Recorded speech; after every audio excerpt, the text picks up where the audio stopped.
Hello friends, आप देख रहे हैं टेक्निकल सागर यूट्यूब चैनल और आज हम बात करने वाले हैं पोर्ट फॉरवर्डिंग के बारे में कि पोर्ट फॉरवर्डिंग क्या होता है।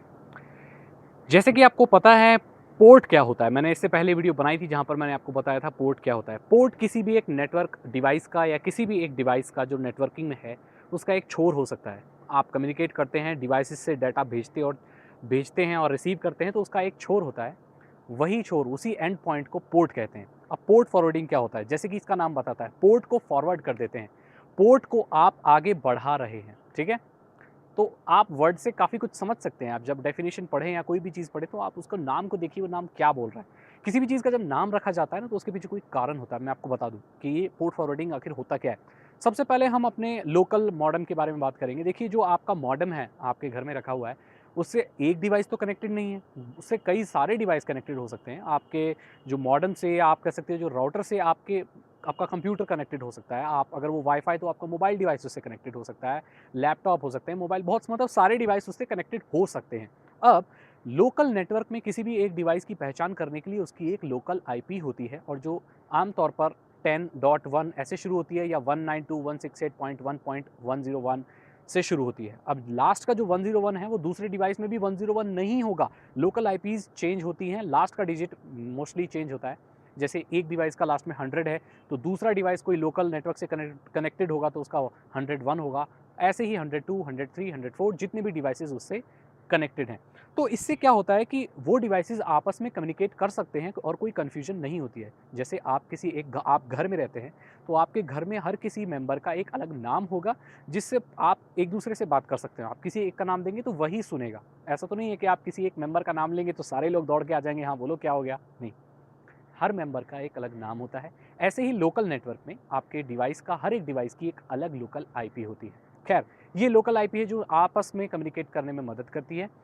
ऐसे ही इंटरनेट की पब्लिक आईपी भी होती है आपकी, जो इंटरनेट प्रोवाइडर आपको देता है, ठीक है। वो आपकी एक ही होती है, वो अलग अलग नहीं होती है। हालांकि वो डायनेमिक आईपी भी हो सकती है जो चेंज होती रहती है, क्योंकि जो स्टैटिक आईपी है वो थोड़ी कॉस्टली होती है। जो नॉर्मल प्रोवाइडर होते हैं वो आपको अलग अलग आईपीज देते रहते हैं। इसका मतलब ये नहीं है कि आपकी आईपी ट्रेस नहीं हो सकती, क्योंकि आपकी तो आईपी बदलती रहती है।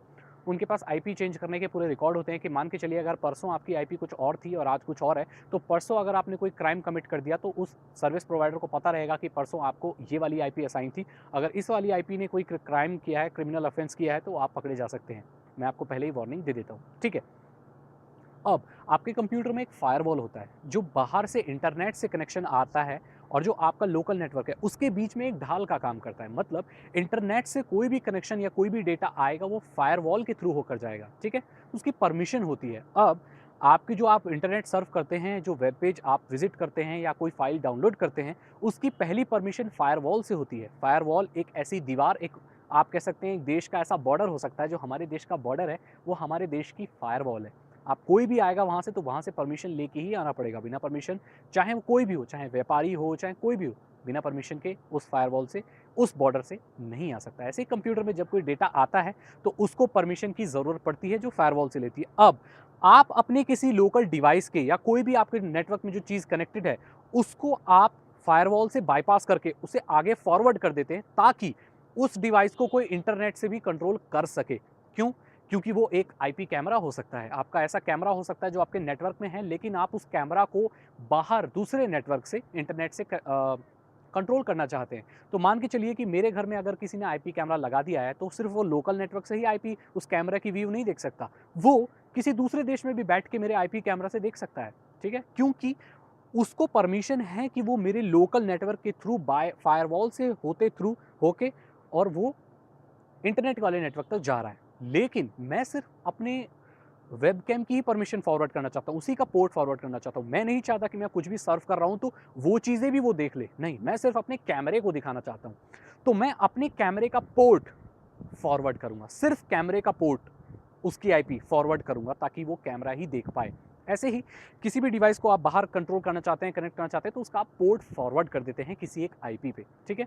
अब मुझसे बहुत लोगों ने पूछा, सर एक नो आईपी करके एक वेबसाइट है, वो कैसे काम करती है, और डायनेमिक डीएनएस कैसे काम करता है, आप मुझे ज़रा बताइए। देखिए, ये जो पोर्ट फॉरवर्डिंग का सिलसिला है, ये जब मैंने आपको बता दिया, जब आप आईपी कैम यूज़ करते हैं और बाहर से एक्सेस करना चाहते हैं, आपके लोकल नेटवर्क से नहीं, बाहर के इंटरनेट से आप एक्सेस करना चाहते हैं, तब आप पोर्ट फॉरवर्ड करते हैं। ऐसे ही जब आप ऑनलाइन मल्टीप्लेयर गेम्स खेलते हैं, तो बाहर का नेटवर्क भी तो आपके डिवाइस से जा रहा है ना, आपके डिवाइस से जा रहा है, तो वो किसी और पोर्ट पे जाता है। जो नॉर्मल पोर्ट होता है एचटीटीपी कनेक्शन का वो 80 होता है, लेकिन अलग-अलग सर्विसेज़ के अलग-अलग पोर्ट आप ओपन कर सकते हैं। उस पोर्ट को अगर आप ओपन करेंगे तो आप उस पोर्ट की जो भी सर्विस होगी उसको अपने फायरवॉल से बायपास कर रहे हैं, फायरवॉल से जाने दे रहे हैं ताकि उस डिवाइस या उस सर्विसेज़ को कोई बाहरी इंटरनेट से भी एक्सेस कर सके। ठीक है जी? ऐसे ही यूज़ होता है। अब डायनेमिक डीएनएस क्या होता है? देखिए क्या होता है जब हम पोर्ट फॉरवर्डिंग करते हैं तो हमारी जो एक आईपी होती है उसे वो हमारी आईपी स्टैटिक नहीं होती। मैंने आपको बताया स्टैटिक आईपी के लिए ज़्यादा पैसे लगते हैं और जो भी नॉर्मल सर्विस प्रोवाइडर होते हैं, नेटवर्क प्रोवाइडर होते हैं, वो स्टैटिक आईपी नहीं देते हैं। स्टैटिक आईपी के लिए आपको ज़्यादा पैसे देने पड़ते हैं और भारत में वो बहुत ही कम लोग यूज़ करते हैं। ठीक है?